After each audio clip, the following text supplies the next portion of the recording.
मोर रग रमा समागे, बिन पिए मत वाला मोर होश उड़ागे।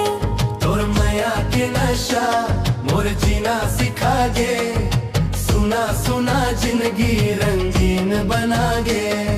सादा सूरत तोर मोर दिल चुरा ले, मीठ मीठ बोली हर जख्म ला भुला दे।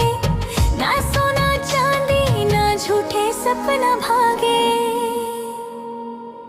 तोर सच्चा माया मा मोर सब कुछ पागे। तोर माया के नशा मोर रग रग मा समागे, बिन पिए मत वाला मोर होश उड़ागे।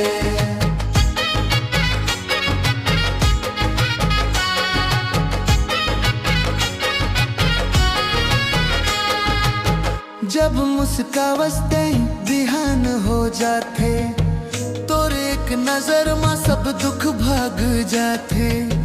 भीड़ भरे रास्ता तेरा हाथ दिखागे, अंधेरी जिंदगी उजासला पागे।